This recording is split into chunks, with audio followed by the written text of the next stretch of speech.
Artigo 1º. A Lei nº 8.742, de 7 de dezembro de 1993, passa a vigorar com as seguintes alterações. Artigo 20. Parágrafo 3º. Observados os demais critérios de elegibilidade definidos nesta lei, terão direito ao benefício financeiro de que trata o caput deste artigo a pessoa com deficiência ou a pessoa idosa com renda familiar mensal per capita igual ou inferior a 1/4 do salário mínimo, revogado. Parágrafo 11. Ao regulamento de que trata o parágrafo 11 deste artigo poderá ampliar o limite de renda mensal familiar per capita previsto no parágrafo 3º deste artigo para até meio salário mínimo, observado o disposto no artigo 20b desta lei. Nova redação. Artigo 20b.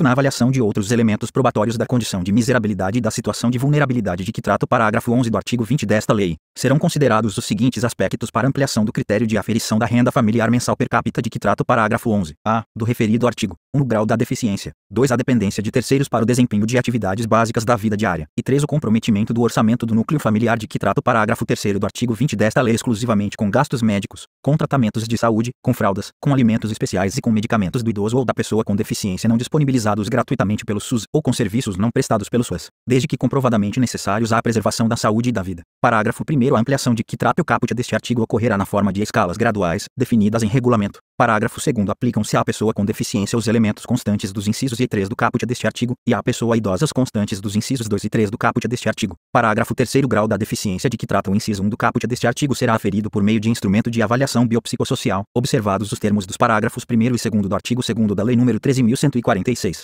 de 6 de julho de 2015, Estatuto da Pessoa com Deficiência, e do parágrafo 6º do artigo 20 e do artigo 40b desta lei. Parágrafo 4º. O valor referente ao comprometimento do orçamento do núcleo familiar com gastos de que trata o inciso 3 do caput deste artigo será definido em ato conjunto do Ministério da Cidadania, da Secretaria Especial de Previdência e Trabalho do Ministério da Economia e do INSS, a partir de valores médios dos gastos realizados pelas famílias exclusivamente com essas finalidades, facultada ao interessado a possibilidade de comprovação, conforme critérios definidos em regulamento, de que os gastos efetivos ultrapassam os valores médios. Artigo 21. Parágrafo 5º. O beneficiário em gozo de benefício de prestação continuada concedido judicial ou administrativamente poderá ser convocado para avaliação das condições que ensejaram sua concessão ou manutenção, sendo-lhe exigida a presença dos requisitos previstos nesta lei e no regulamento. Nova redação. Art. 40b. Enquanto não estiver regulamentado o instrumento de avaliação de que tratam os parágrafos 1º e 2º do artigo 2º da Lei nº 13.146, de 6 de julho de 2015, Estatuto da Pessoa com Deficiência, a concessão do benefício de prestação continuada à pessoa com deficiência ficará sujeita à avaliação do grau da deficiência e do impedimento de que trata o parágrafo 2º do artigo 20 desta lei, composta por avaliação médica e avaliação social realizadas, respectivamente, pela Perícia Médica Federal e pelo Serviço Social do INSS, com a utilização de instrumentos desenvolvidos especificamente para esse fim. Artigo 40c. Os eventuais débitos do beneficiário decorrentes de recebimento irregular do benefício de prestação continuada ou do auxílio inclusão poderão ser consignados no valor mensal desses benefícios, nos termos do regulamento. Artigo 2º. Capítulo 4 da Lei nº 8.742, de 7 de dezembro de 1993, passa a vigorar acrescido da seguinte seção 6. Seção 6 do auxílio inclusão. Artigo 26.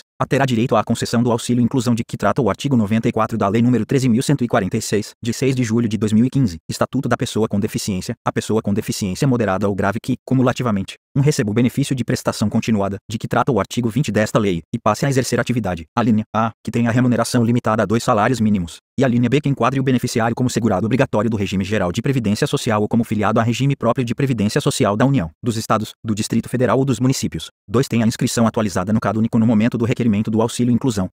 3. Tem a inscrição regular no CPF, e 4. Atenda aos critérios de manutenção do benefício de prestação continuada, incluídos os critérios relativos à renda familiar mensal per capita exigida para o acesso ao benefício, observado o disposto no parágrafo 4º deste artigo. Parágrafo 1º. O auxílio inclusão poderá ainda ser concedido, nos termos do inciso 1 do caput deste artigo, mediante requerimento e sem retroatividade no pagamento, ao beneficiário, que tenha recebido o benefício de prestação continuada nos 5 anos imediatamente anteriores ao exercício da atividade remunerada, e 2. Que tenha tido o benefício suspenso nos termos do artigo 21A desta lei. Parágrafo 2º. O valor do auxílio inclusão percebido por um membro da família não será considerado no cálculo da renda familiar mensal per capita de que trata o inciso 4 do caput deste artigo, para fins de concessão e de manutenção de outro auxílio inclusão no âmbito do mesmo grupo familiar. Parágrafo 3º. O valor do auxílio inclusão e o da remuneração do beneficiário do auxílio inclusão de que trata a linha A do inciso 1 do caput deste artigo percebidos por um membro da família não serão considerados no cálculo da renda familiar mensal per capita de que tratam os parágrafos 3º e 11A do artigo 20 desta lei para fins de manutenção de benefício de prestação continuada concedido anteriormente a outra pessoa do mesmo grupo familiar. Parágrafo 4º. Para fins de cálculo da renda familiar per capita de que trata o inciso 4 do caput deste artigo, serão desconsideradas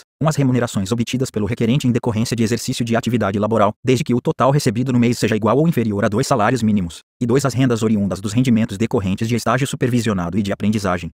Artigo 26b. O auxílio inclusão será devido a partir da data do requerimento, e o seu valor corresponderá a 50% do valor do benefício de prestação continuada em vigor. Parágrafo único. Ao requerer o auxílio inclusão, o beneficiário autorizará a suspensão do benefício de prestação continuada, nos termos do artigo 21A desta lei. Artigo 26. Seu pagamento do auxílio inclusão não será acumulado com o pagamento de um benefício de prestação continuada de que trata o artigo 20 desta lei. 2. Prestações a título de aposentadoria, de pensões ou de benefícios por incapacidade pagos por qualquer regime de previdência social, ou 3. Seguro-desemprego. Artigo 26. O pagamento do auxílio inclusão cessará na hipótese de o beneficiário: 1. Deixar de atender aos critérios de manutenção do benefício de prestação continuada, ou 2. Deixar de atender aos critérios de concessão do auxílio inclusão. Parágrafo único. Ato do Poder Executivo Federal disporá sobre o procedimento de verificação dos critérios de manutenção e de revisão do auxílio inclusão. Artigo 26. O auxílio inclusão não está sujeito a desconto de qualquer contribuição e não gera direito a pagamento de abono anual. Artigo 26F. Compete ao Ministério da Cidadania a gestão do auxílio inclusão, e ao INSS a sua operacionalização e pagamento. Artigo 26G. As despesas decorrentes do pagamento do auxílio inclusão correrão à conta do orçamento do Ministério da Cidadania. Parágrafo 1º. O Poder Executivo Federal compatibilizará o quantitativo de benefícios financeiros do auxílio inclusão de que trata o artigo 26A desta lei com as dotações orçamentárias existentes. Parágrafo 2º. O regulamento indicará o órgão do Poder Executivo responsável por avaliar os impactos da concessão do auxílio inclusão na participação no mercado de trabalho, na redução de desigualdades e no exercício dos direitos e liberdades fundamentais das pessoas com deficiência, nos termos do parágrafo 16 do artigo 37 da Constituição Federal. Artigo 26H. No prazo de 10 anos, contado da data de publicação desta seção, será promovida a revisão do auxílio inclusão, observado o disposto no parágrafo 2º do artigo 26G desta lei, com vistas a seu aprimoramento e ampliação. Artigo 3º. Para avaliação da deficiência que justifica o acesso, a manutenção e a revisão do benefício de prestação continuada de que trata o artigo 20 da Lei nº 8.742, de 7 de dezembro de 1993, fica o Instituto Nacional do Seguro Social, INSS, autorizado a adotar as seguintes medidas excepcionais, até 31 de dezembro de 2021. Realização da avaliação social, de que tratam o parágrafo 6º do artigo 20 e o artigo 40b da Lei nº 8.742, de 7 de dezembro de 1993, por meio de videoconferência, e 2. Concessão ou manutenção do benefício de prestação continuada aplicado padrão médio à avaliação social, que compõe a avaliação da deficiência de que trata o parágrafo 6º do artigo 20 da Lei nº 8.742, de 7 de dezembro de 1993, desde que tenha sido realizada a avaliação médica e constatado o impedimento de longo prazo. Parágrafo 1º. É vedada a utilização da medida prevista no inciso 2 do caput deste artigo para indeferimento de requerimentos ou para cessação de benefícios. Parágrafo 2º. Os requisitos para aplicação das medidas previstas no caput deste artigo serão definidos em ato conjunto do Ministério da Cidadania, da Secretaria Especial de Previdência e Trabalho do Ministério da Economia e do INSS. Parágrafo 3º. O prazo de aplicação das medidas previstas no caput deste artigo poderá ser prorrogado mediante ato conjunto do Ministério da Cidadania, da Secretaria Especial de Previdência e Trabalho do Ministério da Economia e do INSS. Artigo 4º. O INSS e a Empresa de Tecnologia e Informações da Previdência, da TAPREV, adotarão as medidas necessárias à operacionalização das alterações promovidas por esta lei. Artigo 5º. Ficam revogados os seguintes dispositivos da Lei nº 8.742, de 7 de dezembro de 1993. 1. Inciso 1 do parágrafo 3º do artigo 20, e 2. Artigo 20-A. Artigo 6º. Esta lei entra em vigor 1. em 1º de janeiro de 2022, quanto ao artigo 1º, na parte que acrescenta o parágrafo 11-A, no artigo 20 e o artigo 20-B, na Lei nº 8.742, de 7 de dezembro de 1993. 2. Em 1º de outubro de 2021, quanto ao artigo 2º, que institui o auxílio inclusão, e 3. na data de sua publicação, quanto aos demais dispositivos. Parágrafo único. A ampliação do limite de renda mensal de 1/4 para até meio salário mínimo mensal, de que trata o parágrafo 11-A, do artigo 20 da Lei nº 8.742, de 7 de dezembro de 1993, mediante a utilização de outros elementos probatórios da condição de miserabilidade e da situação de vulnerabilidade do grupo familiar, na forma do artigo 20-B da referida lei, fica condicionada a decreto regulamentador do Poder Executivo, em cuja edição deverá ser comprovado o atendimento aos requisitos fiscais,